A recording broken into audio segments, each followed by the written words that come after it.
Olá a todos, sejam muito bem-vindos à primeira videoaula de Biologia do cursinho 20 de novembro. Eu sou a professora Vivian Dinamarco e estarei orientando vocês nessa disciplina. A nossa primeira aula é a aula de citologia, que nada mais é do que o estudo das células e de suas funções no corpo dos seres vivos.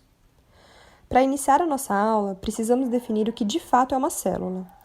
As células são a unidade formadora de todos os seres vivos, e são elas quem dão forma e função aos tecidos presentes no corpo desses seres vivos.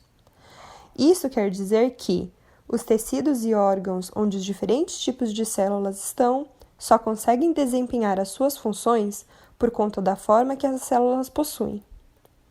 Um bom exemplo disso é quando comparamos o tecido epitelial, ou seja, o tecido presente na nossa pele, com o tecido muscular.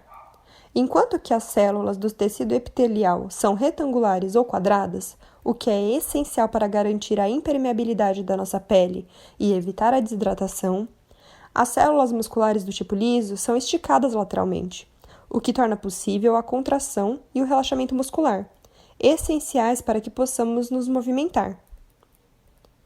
Uma vez definido que as células são a unidade formadora dos seres vivos, podemos dizer então que o conjunto de células iguais, desempenhando a mesma função em um mesmo local, dá origem a um tecido.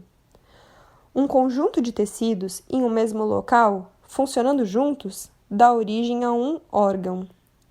Diferentes órgãos funcionando como uma unidade é um sistema. E a reunião de diferentes sistemas, cada um com seu funcionamento, origina um ser vivo. Além do que já foi dito, é importante saber que as características das células são utilizadas pelos seres humanos como uma forma de classificar a vida, ou seja, unir organismos que possuem certas características celulares em um grupo e, a partir daí, criar diferentes grupos. Essa classificação, a partir da avaliação celular, pode ocorrer avaliando-se duas coisas. A primeira é a quantidade de células de um organismo e a segunda, a organização de seu núcleo. Se o ser vivo é formado por apenas uma célula, ele é chamado de unicelular. Se formado por duas ou mais células, ele é pluricelular. Os organismos que não possuem um núcleo organizado, ou seja, o material genético fica solto no citoplasma, são chamados de procariontes, enquanto que os que possuem um núcleo que envolve o material genético e o separa do citoplasma são chamados de eucariontes. Vamos falar agora sobre as organelas celulares e suas diferentes funções dentro da célula. Na imagem, vocês poderão observar diversas organelas. Tirem um minuto para visualizá-las com bastante atenção.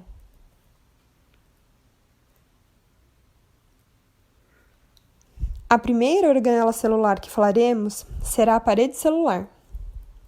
A parede celular é uma organela presente somente nas células vegetais, em algumas bactérias, fungos e protozoários.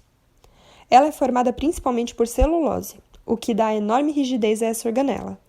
Por isso, a parede celular oferece sustentação, proteção e grande resistência à água, porém, ainda há permeabilidade nela.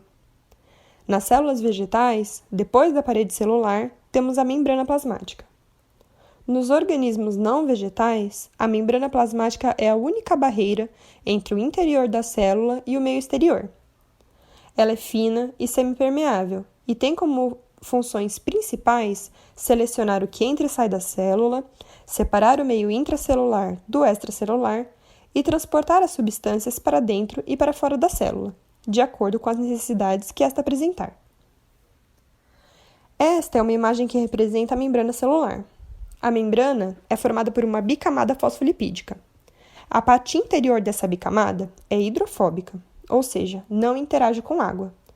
Já as partes exteriores são hidrofílicas, isto é, possuem afinidade com a água. Nessa bicamada ficam outras moléculas importantes para o bom funcionamento da membrana. As proteínas são as responsáveis pelo transporte de moléculas de grande tamanho para dentro e para fora da célula. Moléculas pequenas passam pela bicamada sem necessidade de auxílio. As glicoproteínas, glicolipídios e colesterol aumentam a maleabilidade da membrana e a mantêm lubrificada, e as moléculas de carboidrato aumentam a sustentação e rigidez da mesma. Entre a membrana e o núcleo existe o citoplasma, que é um composto por uma substância chamada citossol, que é basicamente água e proteínas. Nele estão dispostas todas as outras organelas celulares.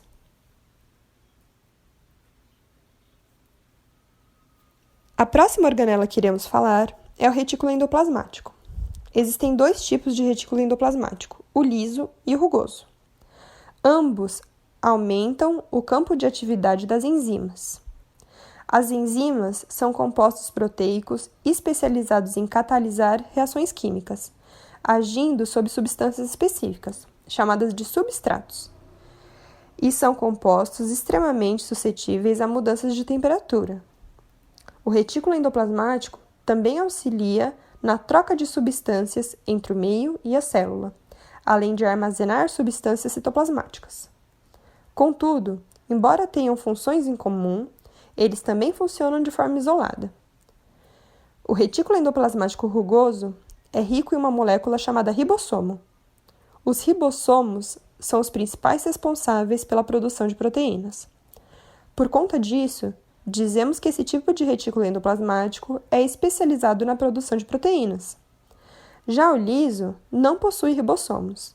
Sendo assim, ele funciona como uma fábrica, mas não de proteínas, e sim de lipídios, pequenas moléculas de gordura que, dependendo do tipo de célula, suas funções podem mudar, conforme elucidado na tabela, e também atuam na desintoxicação celular. Nessa imagem, podemos ver o retículo endoplasmático liso e o rugoso. Os pequenos grãos que dão uma textura à organela são os ribossomos. Embora o retículo endoplasmático produza lipídios e proteínas para as nossas células, ele não consegue armazenar essas moléculas em grande quantidade e nem secretá-las de acordo com a necessidade da célula. Para que isso ocorra, as células possuem uma organela especializada, chamada complexo de Golgi.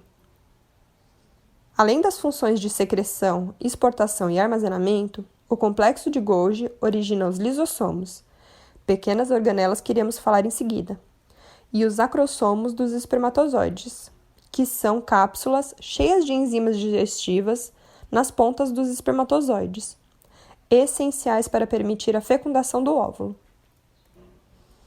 Os lisossomos são organelas responsáveis pela digestão celular. Por conta disso, são ricas em enzimas digestivas que podem ser especializadas na quebra de diferentes substratos. Se for de proteínas, chamamos elas de peptidases. Se de lipídios, lipases. E se de ácidos nucleicos, nucleases. Na imagem, podemos observar o complexo de Golgi e o lisossomo. Nossas próximas organelas são o cloroplasto e a mitocôndria. Os cloroplastos são organelas presentes somente em células vegetais. Eles são ricos em pigmentos que conseguem identificar e assimilar a luz solar. Geralmente, esse pigmento é a clorofila. Portanto, eles são responsáveis pelo processo de fotossíntese, que é a transformação de moléculas inorgânicas em orgânicas pelas plantas. Os cloroplastos, assim como as mitocôndrias, possuem DNA próprio. As mitocôndrias são as usinas energéticas das células. São nelas que ocorre a respiração celular, que é a transformação de substâncias orgânicas ingeridas por esses organismos em energia, necessária para todas as atividades celulares.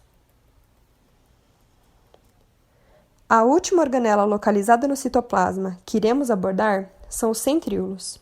Eles auxiliam na divisão celular, garantindo que, no processo de duplicação do material genético para a geração de uma nova célula, esse material genético seja dividido entre a célula-mãe e a célula-filha de forma igual, impedindo diversos problemas genéticos que o organismo poderia ter em sua ausência. Depois de falarmos de todas as organelas que ficam entre a membrana e o núcleo, chegou a hora de falarmos do núcleo. O núcleo está presente em todos os organismos eucariotos. E ele é o berço do material genético, que pode ser de dois tipos, DNA ou RNA. Esses materiais genéticos podem ser encontrados sozinhos ou em conjunto, e ambos são formados pelos seguintes constituintes básicos: um açúcar de 5 carbonos, ou seja, uma pentose, um grupo fosfato e diferentes bases nitrogenadas. Contudo, existem diferenças entre o RNA e o DNA. O açúcar do DNA é uma desoxirribose.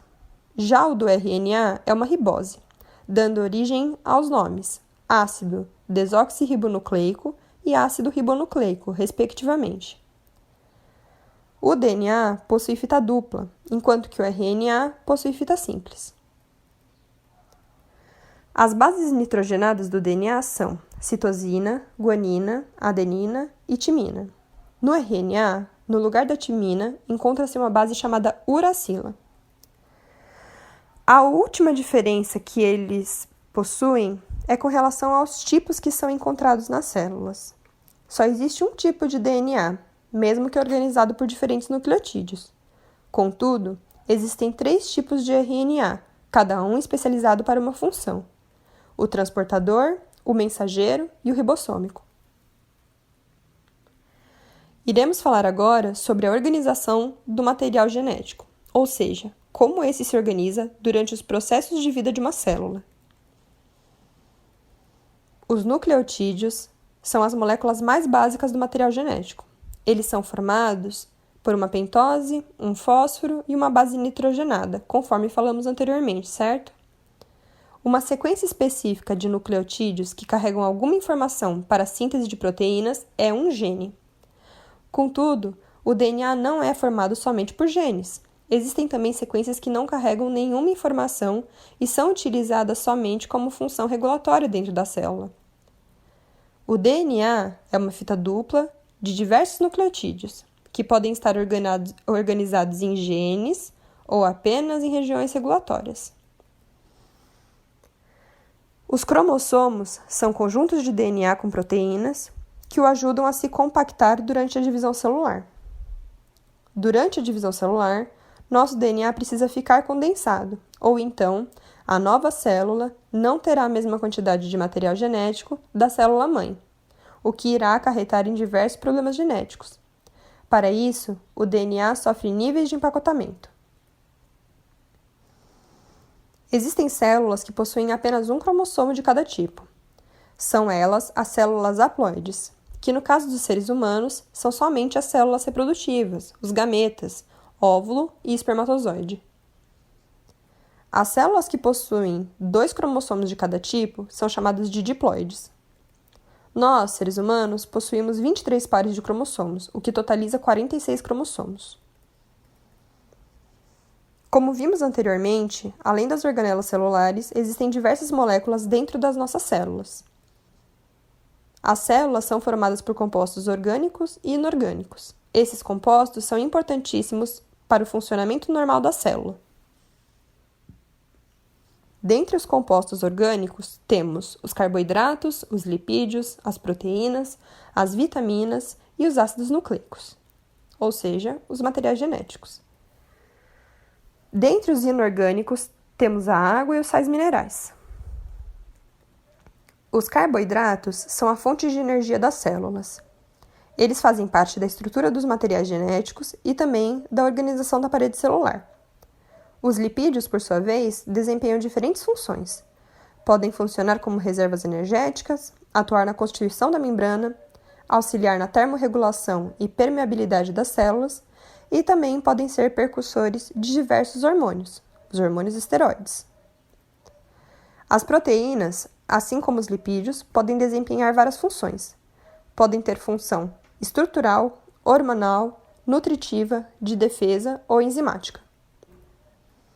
As vitaminas e os sais minerais são substâncias orgânicas e inorgânicas indispensáveis para o bom funcionamento das funções metabólicas.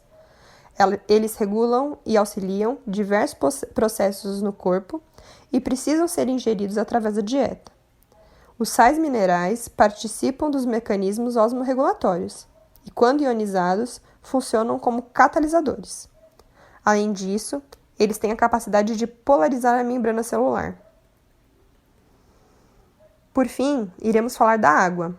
A água, como sabem, é um solvente universal.